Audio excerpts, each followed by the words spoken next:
আসসালামু আলাইকুম। প্রিয় খামারি ভাই ও বোনেরা, কেমন আছেন আপনারা? আশা করি আল্লাহ তাআলার অশেষ রহমতে ভালো আছেন।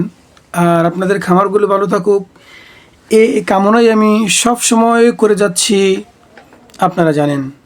আর আপনাদেরকে আমি অসংখ্য ধন্যবাদ জানাচ্ছি যারা নাকি ক্রমান্বয়ে একের পর এক করে আমার চ্যানেলটি সাবস্ক্রাইব করেছেন এবং বিভিন্ন কমেন্টে অনেক কিছু জেনেছেন।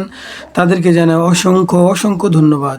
আর যারা সাবস্ক্রাইব করেননি, আমি আশা রাখছি আমার এই প্রতিবেদন দেখার পর অবশ্যই আপনি সাবস্ক্রাইব করবেন, কারণ আপনারই সবচেয়ে বেশি উপকার বয়ে আনবে। আজকের এই ভিডিওতে আমরা জানবো বা আলোচনা করব ভেটেরিনারি চিকিৎসা জগতের একটি বহুল পরিচিত একটি অ্যান্টিবায়োটিক, সেটা হলো অক্সিটেট্রাসাইক্লিন গ্রুপের ঔষধ সম্পর্কে আমরা জানব। অনেকে জানতে চান এই ওষুধটি কোন কোন রোগের ব্যবহার করা হয়, কোন পশুকে কতটুকু মাত্রায় দিতে হয় এবং ব্যবহারের সময় কি কি সতর্কতা মেনে চলতে হবে। আজকের ভিডিওতে আমরা এইসব বিষয় নিয়ে আলোচনা তুলে ধরবো ইনশাআল্লাহ। প্রথমে আমরা জেনে নেই অক্সিটেট্রাসাইক্লিন মূলত কী। আসলে অক্সিটেট্রাসাইক্লিন একটি ব্রড স্পেকট্রাম অ্যান্টিবায়োটিক, অর্থাৎ এটি বিভিন্ন ধরনের ব্যাকটেরিয়াজনিত রোগের বিরুদ্ধে কাজ করে। তবে মনে রাখবেন, এটি ভাইরাসজনিত রোগের চিকিৎসায় কখনোই ব্যবহার করবেন না, ব্যবহার করা যাবে না, করলেও কোনো কাজ করবে না। তাই রোগ নির্ণয় না করে অযথা এই অ্যান্টিবায়োটিকটি ব্যবহার করা উচিত নয়। এবার আসি কোন কোন রোগে এই ওষুধটি ব্যবহার করা হয়। গরু, মহিষ, ছাগল ও ভেড়া নিউমোনিয়া বা শ্বাসনতন্ত্রের সংক্রামক, মাস্টাইটিস, ফুট রোগ, চোখের সংক্রামক এবং পিঙ্ক আই, ক্ষতস্থানে ব্যাকটেরিয়াজনিত সংক্রামক এবং আরও বিভিন্ন ব্যাকটেরিয়া রোগের চিকিৎসায় এটি ব্যবহৃত হয়ে থাকে। ভেটেরিনারি চিকিৎসায় অক্সিটেট্রাসাইক্লিন ব্যবহার করে থাকেন এই সমস্ত রোগের জন্যই মূলত। এবার জেনে নেওয়া যাক আমরা ডোজেস ফর্মটা কীভাবে প্রয়োগ করব। এটা হলো সবচেয়ে বড় গুরুত্বপূর্ণ বিষয়। দেখুন, গরু, মহিষ, ছাগল, ভেড়ার নিউমোনিয়ার ক্ষেত্রে এটা ব্যবহার করতে পারবেন। তারপরে ফুট রট একটা রোগ আছে, সেটার ক্ষেত্রে এটা ব্যবহার করতে পারবেন। চোখের সংক্রামক হলে এটা ব্যবহার করতে পারবেন। এবার আমরা জেনে নেই যে এটা ডোজেস ফর্মটা কীভাবে দেব। এখানে একটি বিষয় খুবই গুরুত্বপূর্ণ, আপনারা সকলেই ভালোভাবে মনে রাখবেন। বাজারেও অক্সিটেট্রাসাইক্লিন বিভিন্ন শক্তিতে পাওয়া যায়, যেমন 100 মিলিগ্রাম, 200 মিলিগ্রাম, 300 মিলিগ্রাম, 400 মিলিগ্রাম, এরকমের প্রতি মিলিতে এরকমের করে দেওয়া আছে। অর্থাৎ 1 মিলি ওষুধের ভিতর 100 মিলিগ্রাম টেট্রাসাইক্লিন রয়েছে, অর্থাৎ এটা ঘনত্ব ওষুধের পরিমাণ। আবার অন্য কোম্পানি ব্যবধানের কারণে 1 মিলি ওষুধের ভিতর 200 মিলিগ্রামও থাকতে পারে, 1 মিলি ওষুধের ভিতর 300 মিলিও থাকতে পারে। এটা আপনি কেনার সময় অবশ্যই বুঝে নেবেন, অথবা যে লিফলেট আছে সেই লিফলেটটা ভালোভাবে দেখে নেবেন। তাই শুধু 1 মিলি বলে ডোজ নির্ধারণ করা ঠিক হবে না। তাই আমি ভিডিওতে আজকে 1 মিলি করে নির্ধারণ করিনি। এটা যদি আপনি ওষুধ কেনার সময় দেখেন যে প্রতি 1 মিলিতে 100 মিলিগ্রাম আছে, তাহলে 1 ডোজ হবে। আর 200 মিলি হলে 1 ডোজ হবে, 300 মিলি হলে অন্য ভিন্ন আরেকটি ডোজ হবে। তাই আমি আজকে 1 মিলি বলে ডোজ নির্ধারণ করা ঠিক হবে না। সব সময় বোতলের গায়ে লেখা ঘনত্ব দেখে ডোজ হিসাব ব্যবহার করতে হবে। যদি 200 মিলিগ্রাম প্রতি ম্যাক্সিমাম ওষুধের ক্ষেত্রেই প্রতি 1 মিলি সিরাপে 200 মিলি দিয়েই তৈরি করে থাকেন। তবে বিশেষ বিশেষ কারণে 100 মিলিও তৈরি করে থাকেন ছোট গবাদি পশুর ক্ষেত্রে, যেমন ছাগল, ভেড়া ইত্যাদি যেগুলো রয়েছে এগুলোর ক্ষেত্রে।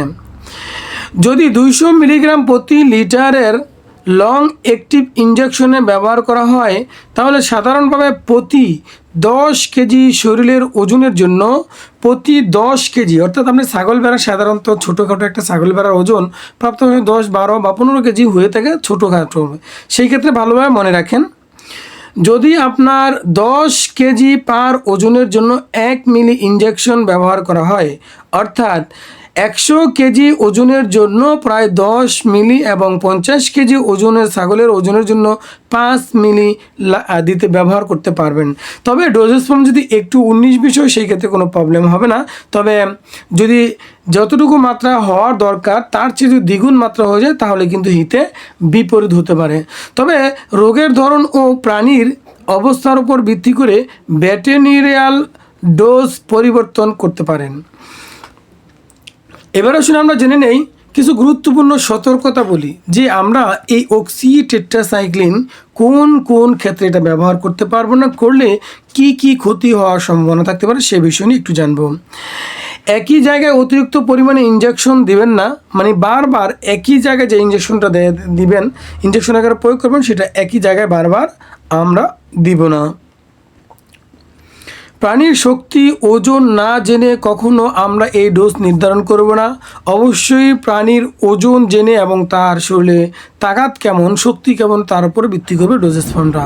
সম্পূর্ণ চিকিৎসা শেষ হওয়ার আগেই ঔষধ বন্ধ করবেন না, এতে করেও আপনার ক্ষতি বেশি হয়ে থাকে। এতে রোগ পরিপূর্ণ না সেরে ভবিষ্যতের জন্য খুব ক্ষতির দিক বয়ে আনবে, যেটা নাকি বলা হয় যে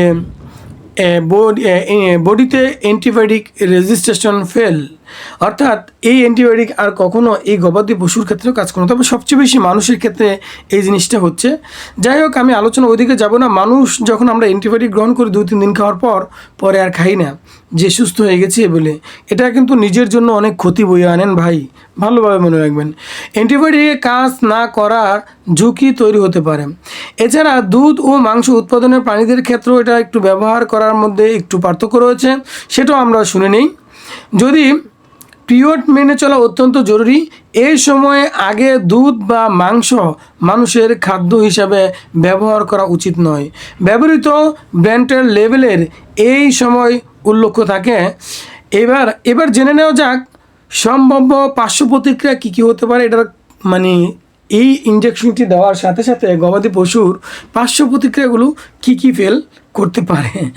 আচ্ছা, যাই হোক, ইনজেকশন দেওয়ার স্থানে সাময়িকভাবে একটু ব্যথা হতে পারে, একটু ফুলে যেতে পারে, কিছু প্রাণীর ক্ষেত্রে ক্ষুধা একটু কমে যেতে পারে, তাতে কোনো টেনশন নেবেন না, খাবার একটু কমও খেতে পারে। তারপর দেখুন অ্যালার্জিটিক লক্ষণ দেখা দিতে পারে। এ ধরনের সমস্যা হলে দ্রুত একজন নিবন্ধিত ভেটেরিনারি চিকিৎসকের সঙ্গে যোগাযোগ করুন। তবে মনে রাখবেন একটা কথা আমি আপনাদেরকে শিখিয়ে দিচ্ছি, যদি নিজে ডক্টর হতে চান, যে কোনো গবাদি পশুকে যে কোনো ওষুধই প্রয়োগ করবেন না কেন, তার পাশাপাশি মনে রাখবেন আপনি অ্যান্টিহিস্টামিন গ্রুপের ওষুধ পাশাপাশি ব্যবহার করবেন, হয়তো মুখে খাওয়ার জন্য অথবা ইনজেকশন আকারে। অ্যান্টিহিস্টামিন কি সেটা যদি আপনারা কমেন্ট করেন, ইনশাআল্লাহ আমি আরেকটা আলোচনায় খুব সুন্দরভাবে বলে দেব। সর্বশেষে একটি গুরুত্বপূর্ণ কথা না বললেন না, অক্সি টেট্রাসাইক্লিন একটি শক্তিশালী অ্যান্টিবায়োটিক, তাই অন্যের পরামর্শে বা নিজের অভিজ্ঞতার ভিত্তিতে ব্যবহার করবেন না। সঠিক রোগ নির্ণয় যদি করতে পারেন আপনার, তাহলেই ব্যবহার করবেন। প্রাণীর ওজন এবং নিবন্ধিত ভেটেরিনারি চিকিৎসকের পরামর্শ অনুযায়ী ব্যবহার করলে আপনার ভালো হবে। আর যদি নিজের অভিজ্ঞতা ভালো হয়ে থাকে তাহলে নিজে ব্যবহার করবেন, কোনো প্রবলেম নেই। তবে অবশ্যই আপনি একটা কাজ করতে পারেন, আপনার যদি আশেপাশে ভেটেরিনারি যে হসপিটাল রয়েছে সেই জায়গায় গেলে আপনাকে অবশ্যই ভালো একটা পরামর্শ দেবে, এবং যদি এই ইনজেকশন লিখে দেয় তাহলে আপনি নিজেই প্রয়োগ করবেন। কারণ ডক্টররা কী করে জানেন, ইনজেকশন যদি 10 টাকার থাকে, তার আসা যাওয়ার এবং তার যে সার্ভিস চার্জ আছে সেটা 500-1000 টাকা নিয়ে যায়। আপনি একটা গবাদি পশু পেলে কয় টাকা বেনিফিট করবেন, সেজন্য এদিকেও একটু খেয়াল রাখবেন। ভিডিওটি যদি আপনাদের একটু হলেও ভালো লেগে থাকে তাহলে অবশ্যই আমাকে একটু লাইক করবেন, আর আপনার বন্ধুদের সাথে আপনার বন্ধুদের সাথে শেয়ার করতে কখনোই ভুলবেন না, এবং আমাদের চ্যানেলটি অবশ্যই সাবস্ক্রাইব করবেন, আমি এই আশা রাখছি। কারণ আজকে আপনার যে আলোচনাটা হচ্ছে এই আলোচনাটা আপনারই সবচেয়ে বেশি ফায়দা নিয়ে আসবে, এবং পাশাপাশি যে বেল আইকনটি আছে সেটাও আপনি একটু ক্লিক করে রাখবেন, এতে করে পরবর্তী যখন এরকম একটা ইনফরমেটিভ ভিডিও আমি আপনাদের জন্য আপলোড করব, সাথে সাথে আপনাদের কাছে চলে যাবে। রোগের চিকিৎসা এবং খামার ব্যবস্থাপনা নিয়ে নতুন নতুন তথ্যবহুল ভিডিও প্রকাশ করে থাকি এই চ্যানেলে।